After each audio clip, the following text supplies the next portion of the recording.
और dipole moment में मैंने आपको ये बताया था कि dipole moment is the measurement of polarity, ठीक है।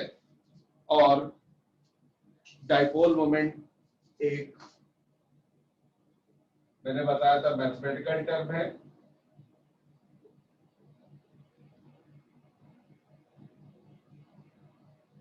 जिसका फॉर्मूला होता है चार्ज इनटू बॉन्ड लेंथ। जैसे हमारे पास कोई पोलर कोवेलेंट बॉन्ड है जिसमें Cl की इलेक्ट्रोनेगेटिविटी हाइड्रोजन से ज्यादा है, तो ये bond pair of electron Cl की तरफ थोड़ा सा शिफ्ट हो जाएगा, Cl पे माइनस चार्ज आ जाएगा, हाइड्रोजन पे प्लस चार्ज आ जाएगा। इसे कहते हैं पार्शियल पॉजिटिव, इसे कहते हैं पार्शियल नेगेटिव चार्ज। और इससे दो पोल क्रिएट हो जाएंगे बॉन्ड के अंदर, एक पॉजिटिवली चार्ज पोल यानी हाइड्रोजन, एक नेगेटिवली चार्ज पोल यानी क्लोरीन। तो दो पोल क्रिएट हो जाएंगे और उसी से रिलेटेड है डाइपोल मोमेंट जो निकलेगा जितना चार्ज डेवलप हुआ मल्टीप्लाइड बाय जितनी बॉन्ड लेंथ है। बॉन्ड लेंथ का मतलब है बॉन्डेड एटम्स के बीच की डिस्टेंस। तो ये सब बातें मैंने कल आपको बताया था। और फिर मैंने बताया था डाइपोल मोमेंट एक वेक्टर क्वांटिटी है,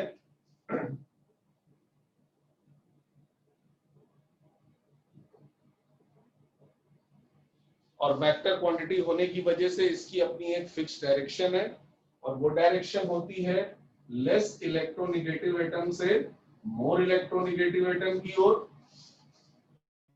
यानी डाइपोल मोमेंट वेक्टर को हम शो करते हैं from Leena to Meena, less electronegative atom to more electronegative atom. और इसको शो करते हैं, एरो खींच देते हैं और एक छोटी सी वर्टिकल लाइन इसकी टेल पे ड्रॉ कर देते हैं, तो ये डाइपोल मोमेंट वेक्टर है। लेकिन वेक्टर क्वांटिटी के अंदर एक और इंपॉर्टेंट प्रॉपर्टी है जिसे हम कहते हैं लॉ ऑफ पैरेललोग्राम या लॉ ऑफ वेक्टर एडिशन। तो आज की क्लास हम यहीं से स्टार्ट करने जा रहे हैं, लॉ ऑफ वेक्टर एडिशन। हालांकि ये टॉपिक आप फिजिक्स में भी पढ़ते हैं वेक्टर्स में, लेकिन जितना पार्ट केमिस्ट्री में यूज होगा वो मैं आपसे डिस्कस कर लेता हूं, फिर हम इसको अप्लाई करेंगे और कई सारे क्वेश्चंस लगाएंगे। तो देखिए, जैसे मान लो किसी मॉलिक्यूल में एक से ज्यादा कोवेलेंट बॉन्ड है, जैसे HCl में तो देखिए एक ही कोवेलेंट बॉन्ड है तो एक ही वेक्टर आ रहा है, लेकिन बहुत सारे ऐसे मॉलिक्यूल होते हैं जिसमें एक से ज्यादा कोवेलेंट बॉन्ड होते हैं, तो हर बॉन्ड का अपना अपना डाइपोल मोमेंट होगा। तो जो नेट डाइपोल मोमेंट आएगा कंपाउंड का, उन सारे बॉन्ड्स के डाइपोल मोमेंट को ऐड करके निकाला जाएगा। और ये जो एडिशन होता है ये स्केलर एडिशन नहीं होता बल्कि वेक्टर एडिशन होता है। जैसे कल मैंने एक एग्जांपल लिया था कार्बन डाइऑक्साइड मॉलिक्यूल का, CO2। मैंने इसमें बताया था कि इसमें दो CO बॉन्ड है, एक राइट साइड है एक लेफ्ट साइड है, तो दो वेक्टर्स बनेंगे और उसकी डायरेक्शन होगी कार्बन से ऑक्सीजन की ओर। और इन दोनों वेक्टर का जो नेट रिजल्टेंट आएगा बिकॉज ऑफ वेक्टर एडिशन वो 0 आएगा, क्योंकि इन दोनों के बीच में जो एंगल होता है वो 180 डिग्री होता है, जिसकी वजह है CO2 की शेप। CO2 की शेप लीनियर शेप होती है, इसी वजह से एंगल 180 डिग्री है और इसी वजह से नेट रिजल्टेंट 0 आता है। तो CO2 का जो डाइपोल मोमेंट होता है नेट वो 0 होता है। हालांकि इसके बॉन्ड पोलर है, बॉन्ड का अपना डाइपोल मोमेंट है, लेकिन जो टोटल डाइपोल मोमेंट है CO2 का वो 0 है। डाइपोल मोमेंट 0 आने का मतलब है this compound is non polar.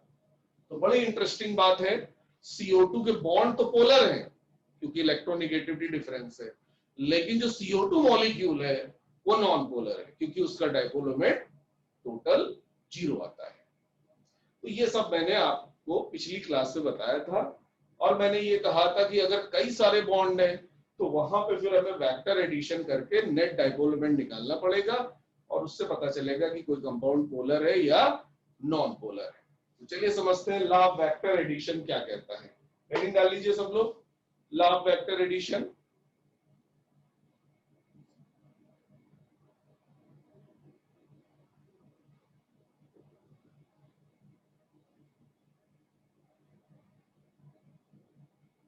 चलिए स्टार्ट करते हैं। सपोज हमारे पास एक वेक्टर है ए वेक्टर और दूसरा वेक्टर है बी वेक्टर, और हमें इन दोनों वेक्टर्स को ऐड करना है। देखिए स्केलर एडिशन में तो हम डायरेक्ट ऐड कर देते हैं क्वांटिटी, क्योंकि वहां डायरेक्शन का तो कोई चक्कर नहीं होता है। वेक्टर एडिशन में अगर दो वेक्टर को ऐड करना है तो उनके बीच का एंगल पता होना चाहिए।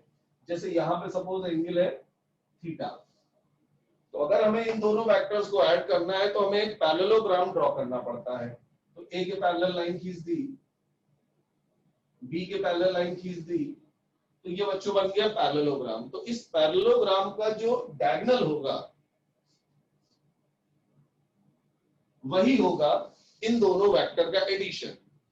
इस डायगोनल को बच्चों कहा जाता है रिजल्टेंट वेक्टर, और ये होता है ए वेक्टर प्लस बी वेक्टर। तो इसी को हम लॉ ऑफ पैरेललोग्राम या लॉ ऑफ वेक्टर एडिशन कहते हैं कि दो वेक्टर्स को अगर ऐड करना है तो एक पैरेललोग्राम बनाओ और उसका जो डायगोनल होगा वही उन दोनों वेक्टर का एडिशन होगा, जिसे आर से डिनोट करते हैं, यानी रिजल्टेंट वेक्टर उसे कहते हैं। और इस रिजल्टेंट वेक्टर का जो मैग्नीट्यूड होता है वो ट्रिग्नोमेट्री से निकलता है।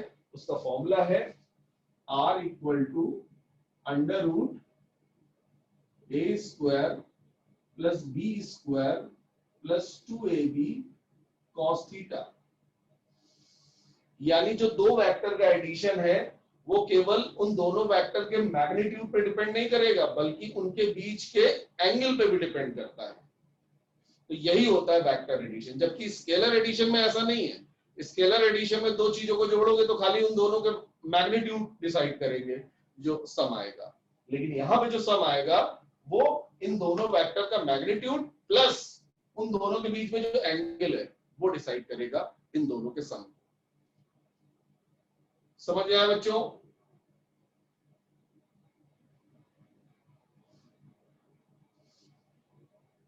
ये फॉर्मूला सबको याद करना है, अंडर रूट ए square plus B square plus 2ab cos theta.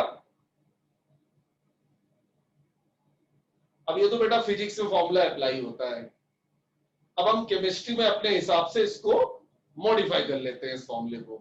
Chemistry में आपको अक्सर ए वेक्टर और बी वेक्टर उन दोनों के मैग्नीट्यूड बराबर मिलेंगे, क्योंकि अक्सर जो मॉलिक्यूल्स होते हैं उनमें बॉन्ड आपको आइडेंटिकल मिलेंगे। जैसे CO2 में दो बॉन्ड आइडेंटिकल हैं, ऐसे BF3 बोरॉन ट्राइफ्लोराइड उसमें 3 बॉन्ड आइडेंटिकल हैं, ऐसे CCl4 उसमें 4 बॉन्ड आइडेंटिकल हैं।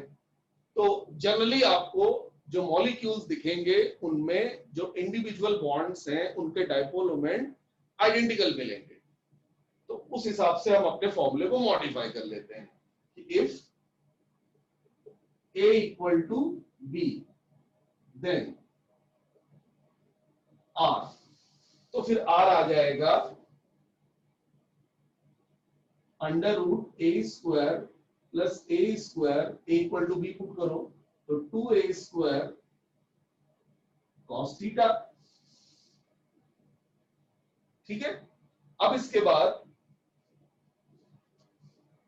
आप लोगों ने ट्रिग्नोमेट्री में एक फॉर्मूला पढ़ा होगा कि cos 2 थीटा होता है 2 cos square theta minus 1। cos 2 theta equal to 2 cos square theta minus 1। तो फिर cos थीटा ये हो जाएगा cos square theta cos 2 theta होता है 2 cos स्क्वायर थीटा माइनस 1। तो cos थीटा होगा 2 cos square theta by 2 minus 1। जब यहाँ पे 2 थीटा था तो यहाँ पे थीटा था, तो यहाँ पे हमने थीटा कर दिया, तो यहाँ पे थीटा बाई 2 हो गया। तो ये वैल्यू हम यहाँ उठा के पुट कर देते हैं। तो यहां से जो R आएगा ये आ जाएगा बच्चों 2a square plus 2a² into cos theta की वैल्यू पुट कर दीजिए 2 cos square theta by 2 minus 1। अब इसको जरा सिंप्लीफाई कर लीजिए, चलिए करिए इसको सिंप्लीफाई और देखिए क्या फॉर्मूला आता है रिजल्टेंट वेक्टर का।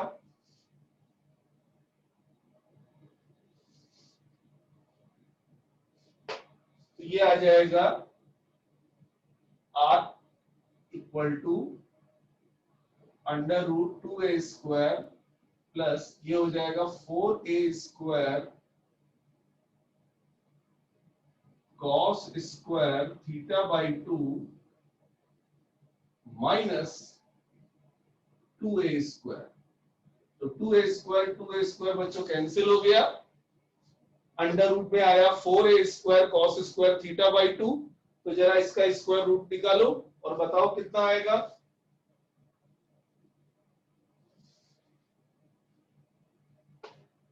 फोर का स्क्वायर रूट 2 हो जाएगा, a स्क्वायर का a हो जाएगा और cos स्क्वायर थीटा बाई 2 का cos थीटा बाई 2 हो जाएगा। तो r इक्वल टू हमने सॉल्व किया 2a cos थीटा बाई 2। तो ये फॉर्मूला आपको याद करना है कि अगर हमारे पास दो वेक्टर हैं, a वेक्टर और दूसरा भी a वेक्टर है, मतलब a इक्वल टू b, तो उसका जो रिजल्टेंट होगा वो 2a cos थीटा बाई 2 होगा।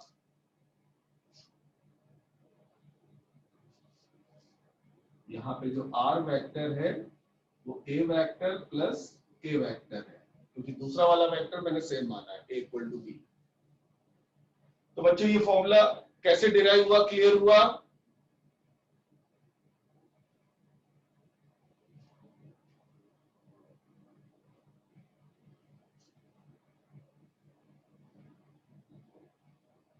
ठीक है, सब बच्चे बताएं, कनक, शरद, अनुकृति, यस, सबका रिस्पांस आ रहा है,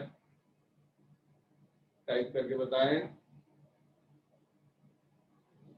ऋषि तिवारी को आ गया, ठीक है, Navneet, okay, Dhruv Maurya, very good.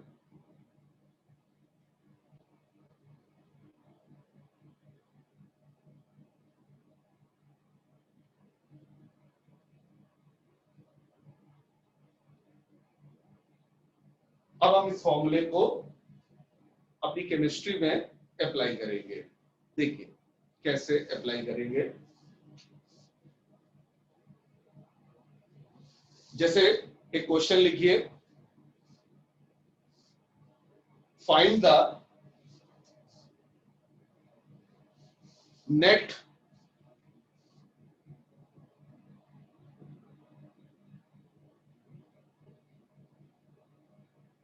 Dipole moment of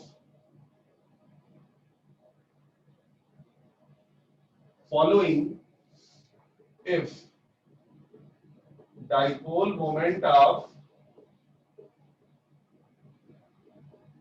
CCl bond is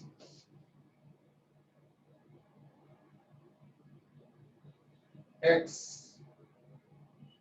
divide. एक CCl बॉन्ड का जो डाइपोल मोमेंट है वो x डिवाइड दे रखा है, तो आपको बताना है इन कंपाउंड्स का नेट डाइपोल मोमेंट। फर्स्ट है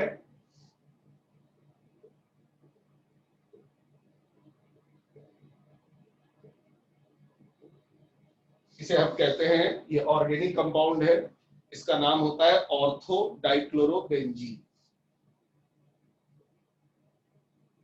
ऑर्थो डाइक्लोरोबेंजीन, दो Cl है तो डाइक्लोरो और बेंजीन लगा हुआ है, और ये जो 1 और 2 पोजीशन है, अगल बगल वाली पोजीशन बेंजीन रिंग में, इसे ऑर्थो पोजीशन कहते हैं।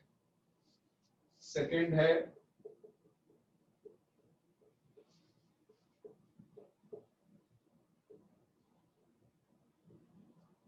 मेटा डाइक्लोरोबेंजीन, और थर्ड है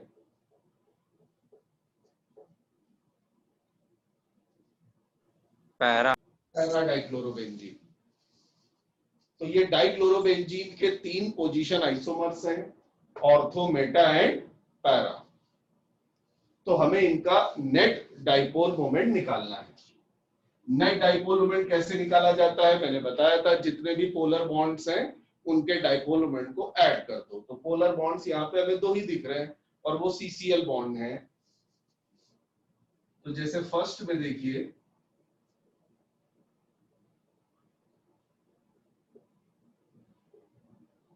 एक गिव वेक्टर बनेगा और एक गिव वेक्टर बनेगा। बताइए दोनों वेक्टर के बीच में कितना एंगल आएगा, बताइए एंगल कितना है?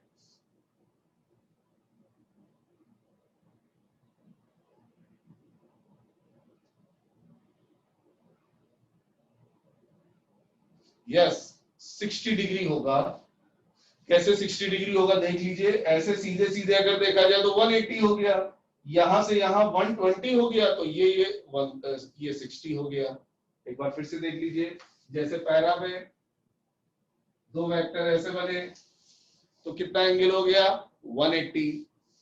अब इसको देखेंगे, एक वेक्टर ये बना, एक वेक्टर ये हुआ, तो ये कितना एंगल हो गया, 120 डिग्री। 60 60 का है 120 और ये हो गया 60 डिग्री। ठीक है, तो थीटा यहाँ पे 60 डिग्री है। तो R इक्वल टू होता है 2a cos थीटा बाई 2। ये फॉर्मूला भी डिराइव किया था। a की वैल्यू दे रखी है तुमको x डिवाइड, a का मतलब एक वेक्टर का मैग्नीट्यूड, वो x डिवाइड दे रखा है। डिवाइड डाइपोल मोमेंट की यूनिट होती है, तो 2 into x और थीटा की वैल्यू पुट कर दो 60/2। अब बताओ cos 30 डिग्री कितना होता है, सब लोग बताएं cos 30 डिग्री कितना होता है, √3/2 होता है। हाँ, तो ये आ जाएगा 2x इंटू √3/2। तो 2 कट गया, तो R इक्वल टू आ गया, यस, R इक्वल टू आ गया √3x डिवाइड। ये आंसर आ गया फर्स्ट का, √3। और √3 की वैल्यू आप जानते हैं 1.732 होती है, तो ऐसे भी दिया सकता है ऑप्शन में 1.732x डिवाइड, डी माने डिवाइड। तो बच्चों फर्स्ट पार्ट समझ में आ गया सबको कि थीटा इक्वल टू 60 डिग्री था, तो ये फॉर्मूला लगाया R equal to 2a cos theta by 2, उसे सॉल्व कर लिया तो √3x डिवाइड आ गया। चलिए सेकंड पार्ट करिए जल्दी से।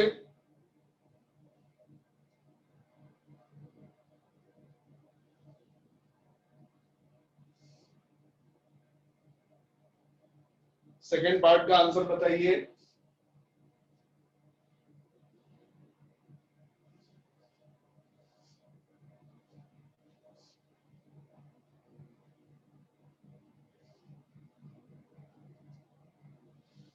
सेकेंड पार्ट में थीटा 120 डिग्री है, एकदम सही, एकदम सही। एक्स डिवाइड आंसर आएगा,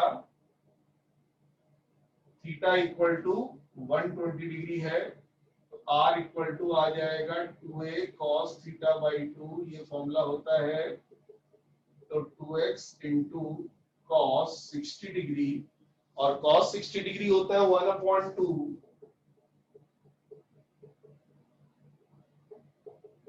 तो R इक्वल टू आ गया x डिवाइड, एकदम सही, x आंसर है।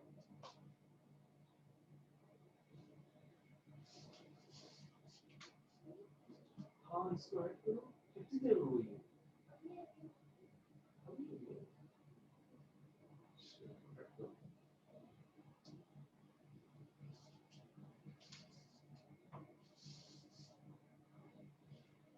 तो R equal to x divide आ गया। और पैरा का कितना होगा, पैरा आइसोमर का डाइपोल मोमेंट, पैरा का तो 0 ही होगा, एकदम सही। थीटा इक्वल टू 180 डिग्री, तो R इक्वल टू 0। तो कई बार एक कंपैरिजन भी आ जाता है ऑर्डर ऑफ डाइपोल मोमेंट, तो ऑर्थो सबसे ज्यादा आएगा, फिर मेटा और सबसे कम पैरा का। ऑब्जेक्टिव क्वेश्चन भी बन जाता है। तो ये फॉर्मूला बहुत इंपॉर्टेंट है, R equal to 2a cos theta by 2। चलिए अब इसके बाद फोर्थ, चलिए इसका डाइपोल मोमेंट बताइए। इसका नेट डाइपोल मोमेंट कितना होगा?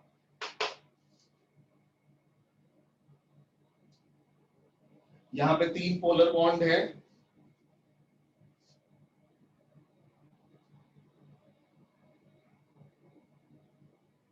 ये देखिए,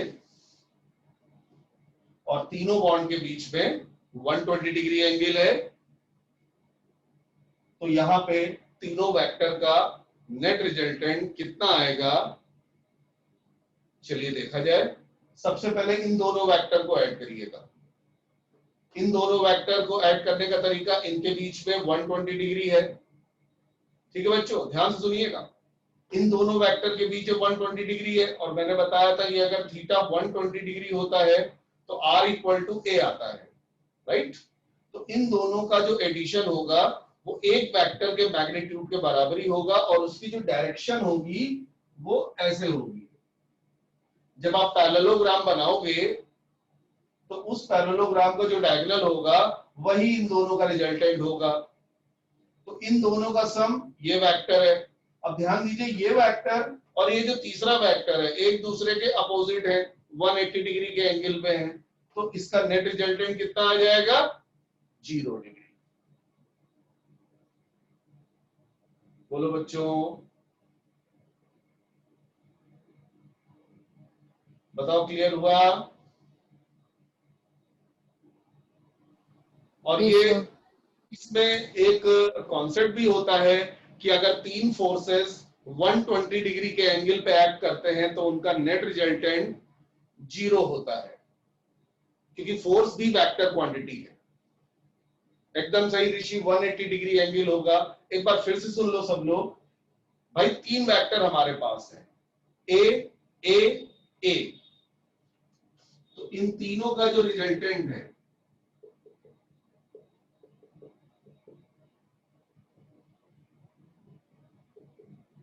जीरो आएगा अगर इन तीनों के बीच में एंगल 120 डिग्री है। तो कैसे, चलो प्रूफ करते हैं। सबसे पहले इन दोनों वेक्टर का एडिशन निकालेंगे, तो एक पैरेललोग्राम खींचेंगे ऐसे ऐसे, और उसका जो डायगोनल होगा वो ये आएगा। और मैंने बताया था 120 डिग्री के एंगल पे इन दोनों का जो रिजल्टेंट होगा वो ए के बराबर होगा। तो ये है जो डेल्टा करके मैंने दिखाया है, ये होगा इन दोनों का रिजल्टेंट। अब ये वेक्टर और ये वेक्टर, इन दोनों का जो एडिशन होगा वो 0 आएगा, क्योंकि इसमें और इसमें 180 डिग्री का एंगल है, एक दूसरे के एग्जैक्टली अपोजिट है, ठीक है। तो इसका मतलब इस कंपाउंड का जो डाइपोल मोमेंट होगा वो आएगा 0। आपको आईयूपीएसी नोमेनक्लेचर पढ़ाएंगे तो वहां पे इसका आईयूपीएसी नेम आएगा 1,3,5 ट्राइक्लोरोबेंजीन। समझ आया बच्चों सबको? ये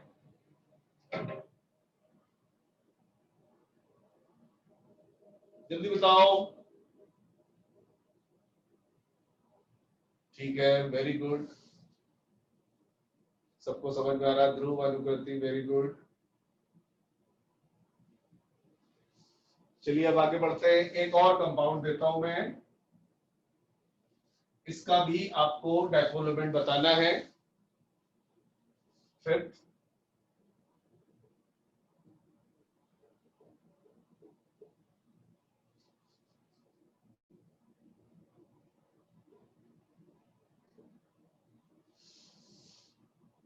वन टू थ्री ट्राइक्लोरोबेंजीन, इसका डाइपोल मोमेंट बताइए कितना आएगा, जबकि एक बॉन्ड का डाइपोल मोमेंट x डिवाई दे रखा है।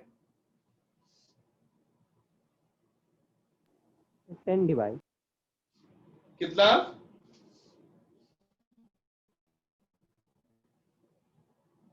टाइप करके बताओ।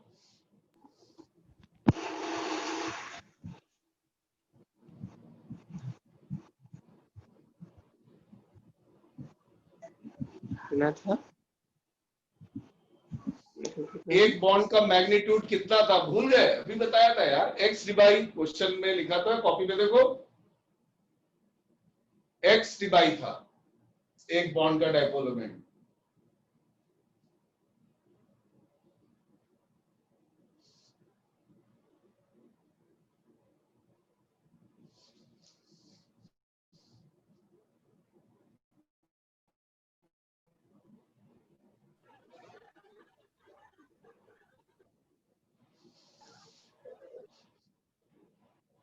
देखे कौन कर पाता है। 3 वेक्टर बनेंगे, इनका एडिशन करना है, एक ये वेक्टर, एक ये वेक्टर और एक ये वेक्टर।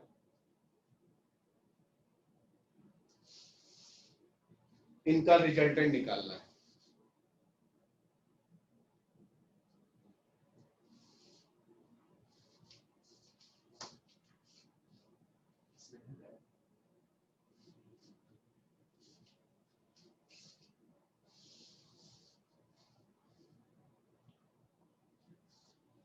शरद का आंसर आ रहा है 2√2x, ऋषि का आंसर है x, बाकी लोग भी बताएं।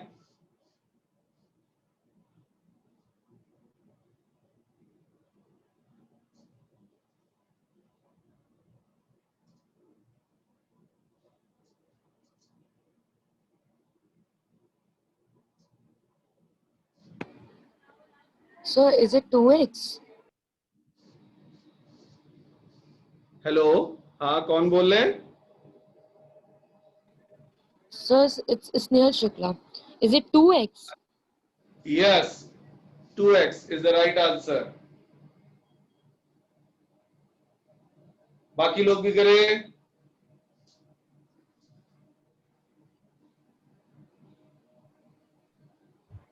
टाइप करके बताएं बाकी लोग आंसर।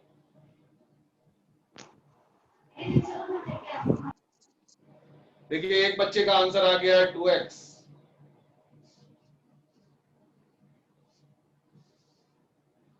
अरे बहुत सिंपल है, पहले इन दोनों को ऐड कर लो, 120 डिग्री वाले वेक्टर्स को, ये ऐसे, ये ऐसे 120 डिग्री एंगल, तो पैरेललोग्राम बनेगा इस तरह से। तो ये जो रिजल्टेंट आएगा, अभी मैंने बताया था 120 डिग्री का एंगल होता है, तो रिजल्टेंट जैसे ये ए है, ये ए है, तो रिजल्टेंट भी आएगा ए। ठीक है, तो इन दोनों का जो रिजल्टेंट आएगा वो ए आएगा। अब देखिए, अब तीसरा वेक्टर और इन दोनों का रिजल्टेंट वेक्टर, ये दोनों सेम डायरेक्शन में, इनके बीच में तो 0 डिग्री एंगल है, तो a प्लस ए 2a हो जाएगा। समझ में आया कि पहला वेक्टर और तीसरे वेक्टर का जो रिजल्टेंट होगा वो a होगा, और ये वाला a जब तीसरे a वेक्टर से जुड़ेगा तो a प्लस ए 2a हो जाएगा, क्योंकि दोनों सेम डायरेक्शन में आ रहे हैं। तो r इक्वल टू आएगा 2a, और a की वैल्यू तुमको दी है x डिवाई, तो आंसर आ गया net dipole moment equal to 2x divide. समझ में आया सबको?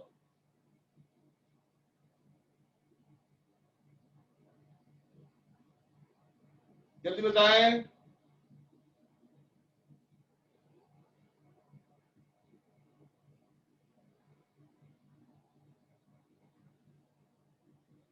टाइप करके बताएं। अनुकृति कह रही है रिपीट कर दीजिए। चलो मैं रिपीट कर देता हूं, देखो फिर से। भाई हमारे पास 1 2 3 ट्राइक्लोरोबेंजीन है, और मुझे इसका नेट डाइपोल मोमेंट निकालना है। तो सबसे पहले मैं ये वाला वेक्टर और ये वाला वेक्टर ऐड करूंगा। इन दोनों वेक्टर का जो रिजल्टेंट आएगा वो डायगोनल की डायरेक्शन में आएगा और वो ये होगा और वो a के बराबर ही होगा और तीसरा वेक्टर भी a है तो a प्लस a कितना हो जाएगा 2a हो जाएगा ना। अब अनुकृति क्लियर हुआ इस डायग्राम से।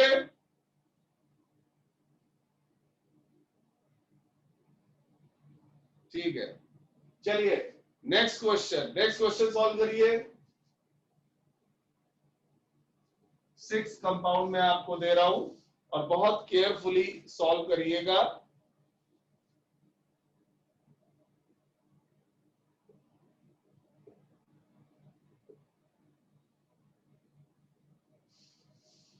वन टू फोर ट्राइक्लोरोबेंजीन, इसका नेट डाइपोल मोमेंट बताइए कितना होगा। आसान है, कर लेंगे आप, जल्दी करिए।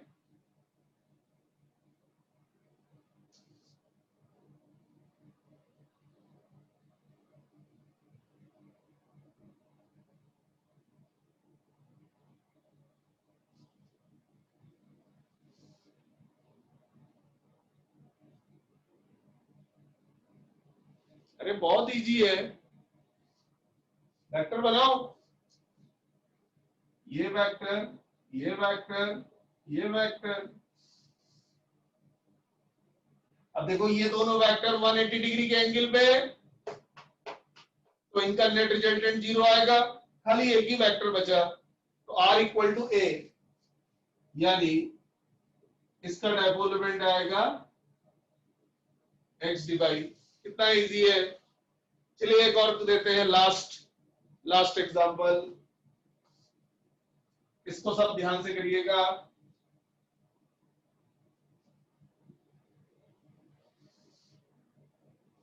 और वो है ये,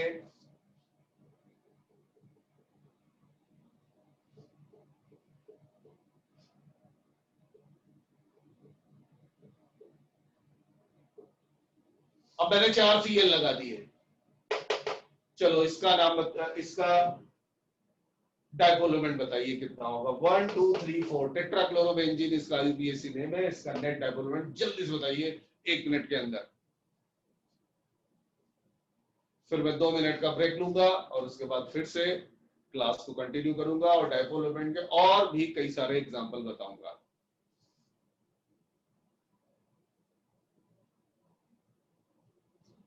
√2x एक का आंसर आया।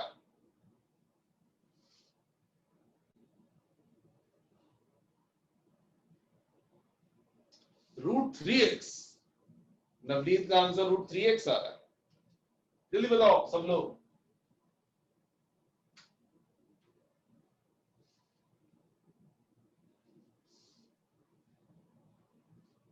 अच्छा √3x, जल्दी से 4 वेक्टर्स बनाओ और उनको ऐड करो। ये देखिए इन दोनों वेक्टर का तो रिजल्टेंट बच्चों 0 हो गया। ठीक है ध्रुव, कोई बात नहीं, इन दोनों वेक्टर का रिजल्टेंट तो 0 हो गया, 180 डिग्री पे है। अब बस यही दोनों वेक्टर बचे हैं। अब बताओ इन दोनों वेक्टर्स के बीच में कितना एंगल है। ये मैंने 60 डिग्री बताया था ऑर्थो पोजीशन पे, ये और ये 60 डिग्री, और 60 डिग्री एंगल पे मैंने रिजल्टेंट √3x निकाला था। ये वाला फॉर्मूला बताया था, r equal to 2a cos theta by 2। ये दो वेक्टर के सम का फॉर्मूला होता है। तो जब थीटा इक्वल टू 60 डिग्री होगा तो r इक्वल टू √3a, इसका मतलब डाइपोल मोमेंट आ जाएगा √3x डिवाइड। समझ में आया स्नेहल?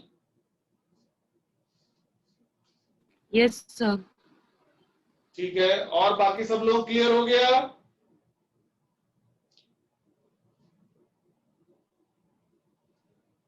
ठीक है, चलिए बस 2 मिनट का ब्रेक लेते हैं। आप भी थोड़ा 2 मिनट का ब्रेक ले लीजिए, मैं भी रिकॉर्डिंग बंद कर देता हूं तो एक पार्ट बन जाएगा वीडियो का।